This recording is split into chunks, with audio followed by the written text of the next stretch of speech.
Hello everyone, তোমরা সবাই কেমন আছো? আশা করি সকলেই খুব ভালো আছো। আগের ভিডিওতে দেখিয়েছিলাম এনজেপি থেকে ধোত্রে যাওয়ার পথে আমরা কি কি জায়গা দেখলাম। আজ ভিডিওতে দেখাবো ধোত্রেতে আসার পরে আমরা কি কি করলাম। তাহলে চলো ভিডিওটা স্টার্ট করি। এই যে ডিনার এসে গেছে, একদম লাইট আর বাড়ির রান্না করা হেলদি চিকেন কারি।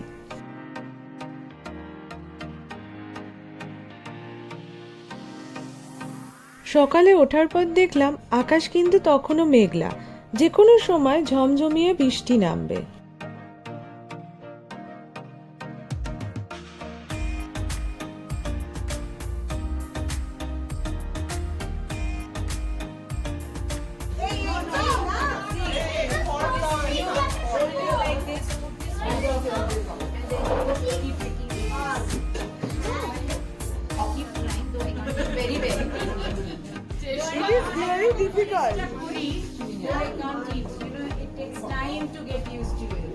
সেই দিন আমাদের ব্রেকফাস্টে এগ ম্যাগি দিয়েছিল। চপস্টিক দিয়ে কিভাবে খেতে হয় সেই নিয়ে আমাদের গভীর আলোচনা হতে লাগলো। ব্রেকফাস্ট শেষ হতে দেরি সঙ্গে সঙ্গে মুষলধারে বৃষ্টি শুরু হয়ে গেল। এদিকে আমরা তো সব রেডি হয়ে বসে আছি বেরাবো বলে। কিছুক্ষণ পর অবশ্য বৃষ্টি থেমে গেল। তখন আমরা বেরালাম আশপাশটা একটু ঘুরে দেখার জন্য।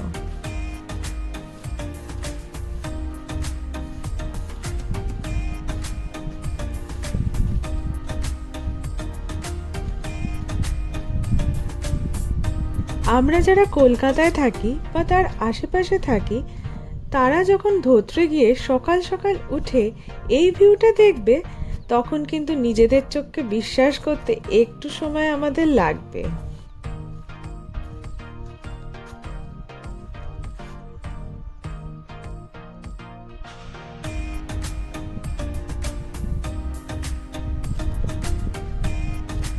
তারপর আমরা টুমলিংয়ের দিকে হাইকিংয়ে বেরিয়ে পড়লাম। ধোত্রের এখান থেকে সান্দাকফু ট্রেকিংটা স্টার্ট হয়।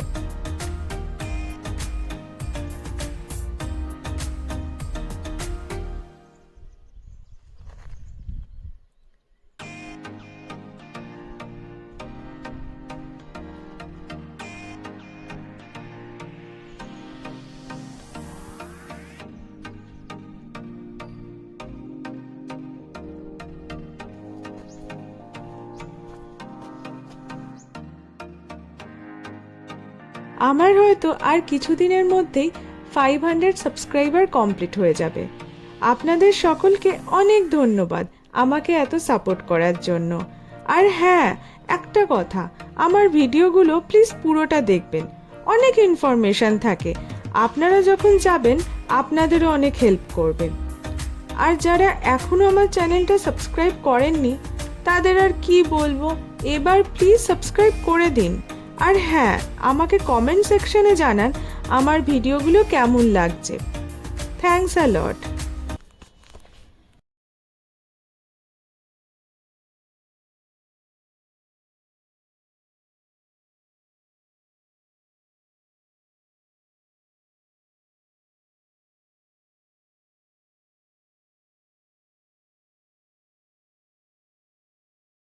ধোত্রে অনেকেই হয়তো জায়গাটার নাম শুনেছেন, আবার অনেকেই হয়তো শোনেননি।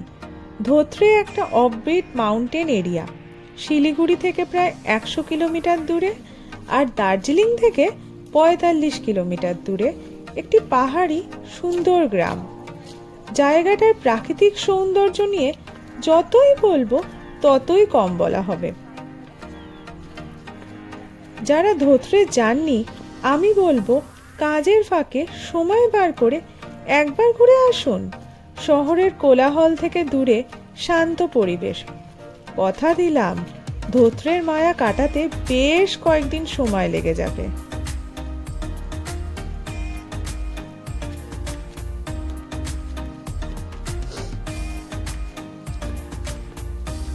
বৃষ্টির জন্য রাস্তাটা একটু কাদা কাদা হয়ে গেছে, তাই আমরা সকলেই খুব সাবধানে চলছি, না হলে কিন্তু পড়ে যাওয়ার একটা ভয় থেকে যায়।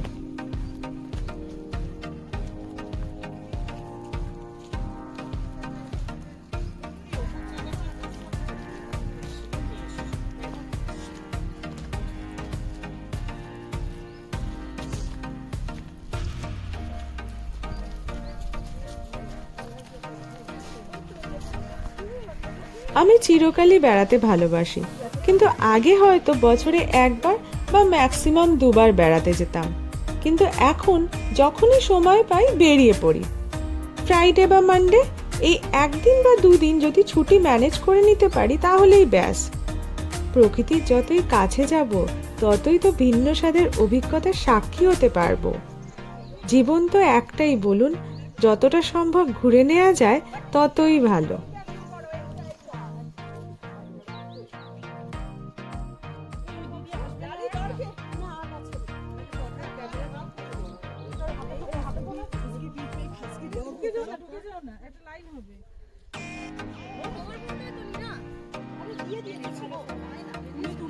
চারিদিকে পাইন গাছে ভরা এই অপূর্ব পরিবেশ দেখে মুগ্ধ হয়ে যাচ্ছিলাম।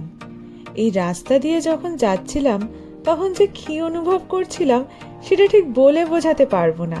সেটা অনুভব করার জন্য অন্তত একবার এখানে আসতে হবে, তাহলে বুঝতে পারবেন আমি ঠিক কি বোঝাতে চাইছিলাম।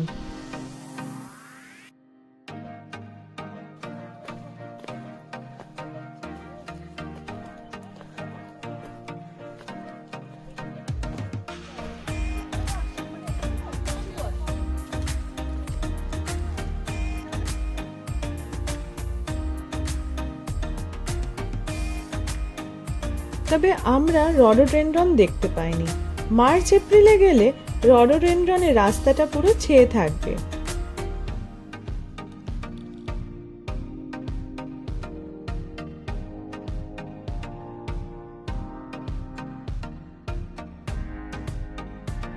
এইখান পর্যন্ত আসার পর আমরা সকলেই প্রায় টায়ার্ড হয়ে গেলাম, তাই এবার ব্যাক করলাম। যে রাস্তা ধরে এসেছিলাম সেই রাস্তা ধরেই ব্যাক করলাম।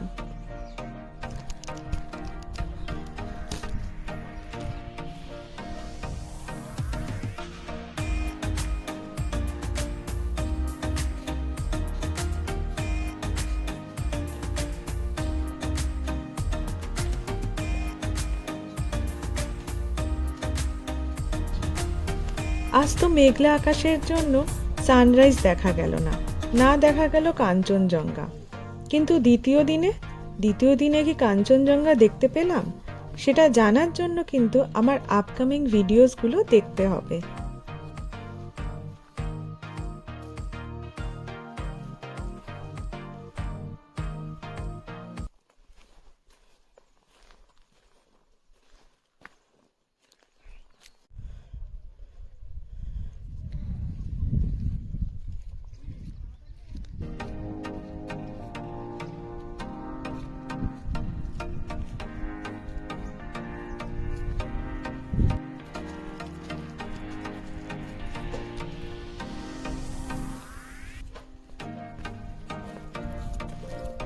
তারপর আমরা আমাদের হোমস্টে থেকে বাঁ দিকের দিকে গেলাম। এখানে রাস্তাঘাট এত পরিষ্কার, এখানে যদি মাটিতে বসেও পড়েন কোনো অসুবিধা নেই।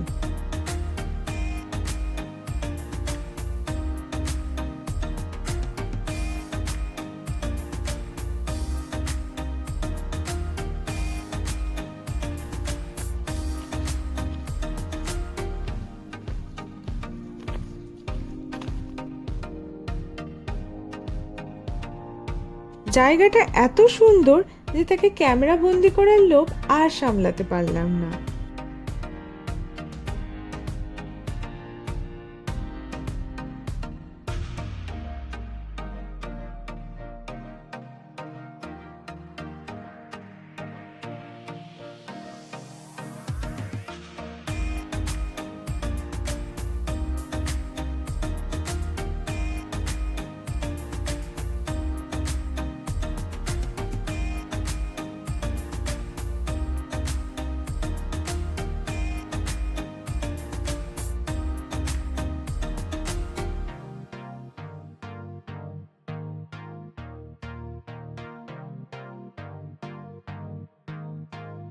এখান থেকে আমরা সোজা হাঁটলাম। এখান থেকে গেলাম ওয়াচ টাওয়ার দেখতে, ধোত্রের 360 ডিগ্রি ভিউটা দেখার জন্য।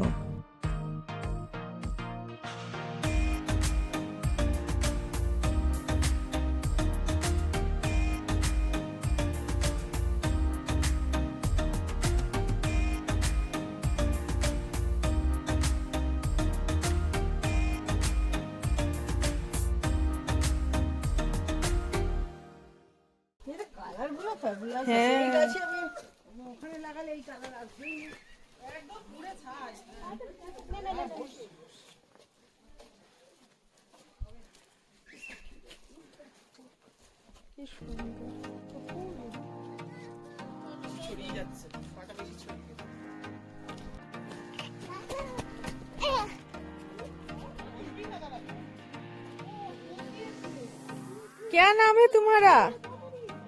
हाँ,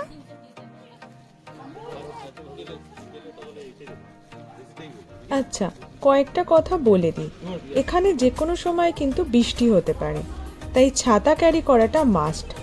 যেহেতু চারিদিকে পায়ে হেঁটে ঘুরতে হবে, তাই কমফোর্টেবল শুজ পরাটা একদম মাস্ট, না হলে কিন্তু পায়ে ব্যথা লাগতে পারে। আর হ্যাঁ, এখানে নেটওয়ার্কের একটু সমস্যা আছে। আমাদের এয়ারটেলের সিগন্যাল তাও পাওয়া যাচ্ছিল, জিও সিগন্যাল পেতে কিন্তু প্রবলেম হচ্ছিল। যেহেতু মে মাসের শেষে গেছিলাম, ওয়েদার ভালো ছিল, রাতের দিকে টেম্পারেচার অনেকটা কমে যাচ্ছিল, তাই গরম জামা কাপড় ক্যারি করতে হবে। আপনারা ধোত্রে যে সময়ে আসুন না কেন।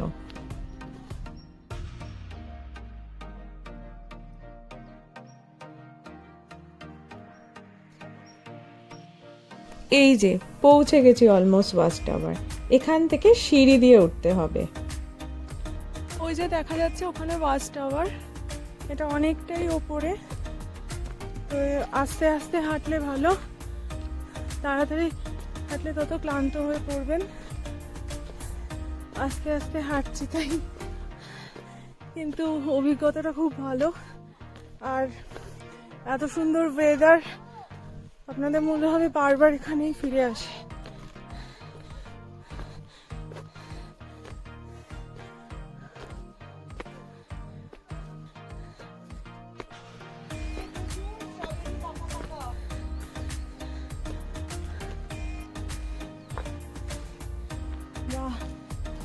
সমতলে থাকি, সিঁড়ি দিয়ে এতটা উপরে উঠতে একটু তো কষ্ট হবে, কিন্তু তারপর যে ভিউটা দেখলাম সেটা থেকে বুঝলাম ওঠাটা একদম সার্থক হয়েছে।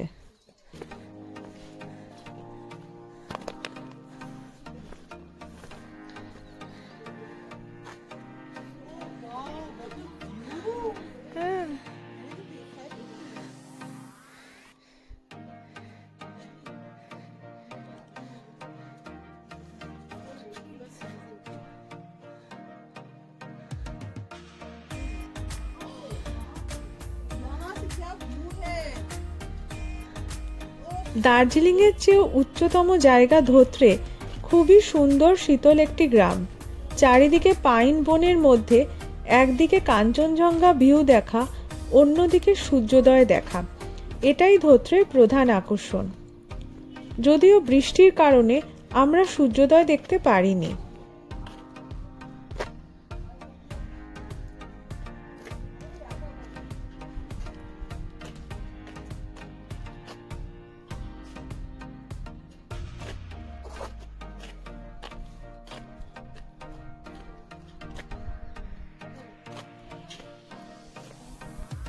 আপনি যদি প্রকৃতিপ্রেমী হন তাহলে তো কথাই নেই, কিন্তু যদি প্রকৃতিপ্রেমী নাও হন, তাও বলবো একবার অন্তত ধোত্রেতে আসুন।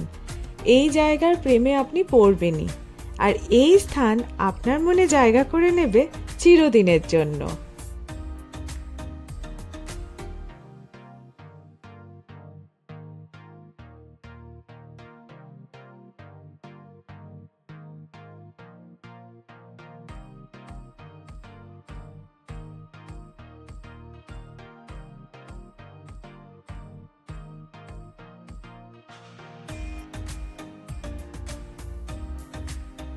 মনের মধ্যে যদি জঙ্গল সংলগ্ন একটি ছোট পাহাড়ি গ্রামে 1 বা 2 দিন থাকার ইচ্ছা থাকে, তবে উত্তরবঙ্গে ধোত্রে ঘুরে আসুন।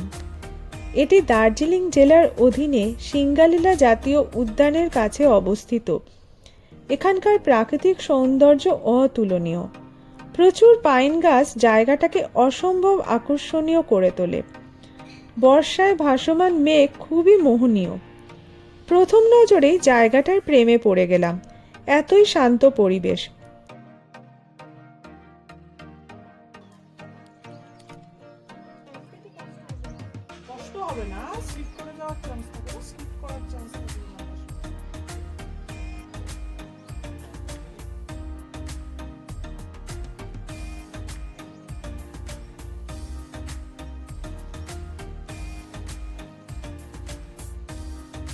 ওয়াচ টাওয়ার থেকে নামার সময় একটা মন্দির দেখতে পেলাম, কিন্তু বন্ধ থাকার কারণে তার ভেতরে ঢুকতে পারিনি।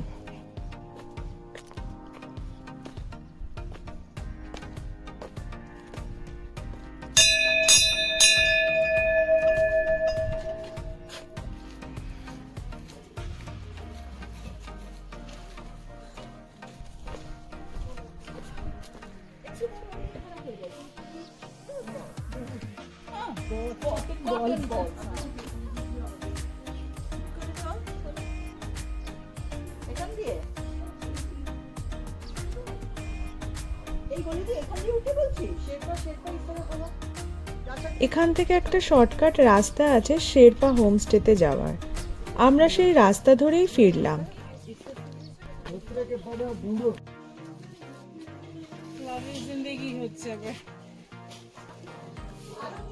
ধোত্রে অফবিট এরিয়া বলে এখানে খুব বেশি হোমস্টে কিন্তু নেই। আমরা শেরপা হোমস্টেতে ছিলাম। হোমস্টেটা কিন্তু বেশ বড়, আর এখান থেকে পাহাড়ের ভিউটা জাস্ট অসাধারণ।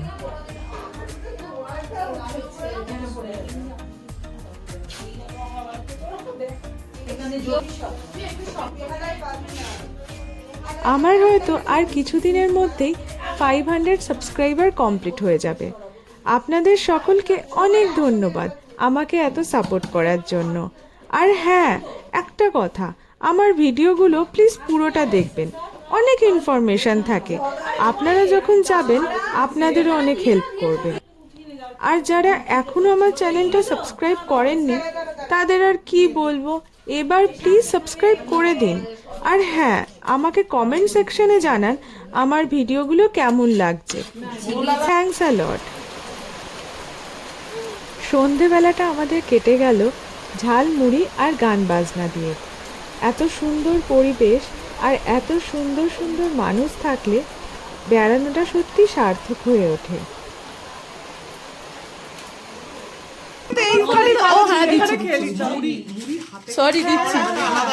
সবাই গামলায় মাখো, হাতে করে তোলো। বাহ, এটা স্টার্ট করে দাও, খেতে নালে সগি হয়ে যাবে। হ্যাঁ, সবাই নিয়ে নাও। হ্যাঁ, ও তো এখন ভিডিও করছে। বলো দিবস রজনী, ভালোবাসা ভালোবাসা, কি ভালোবাসা কারে কর।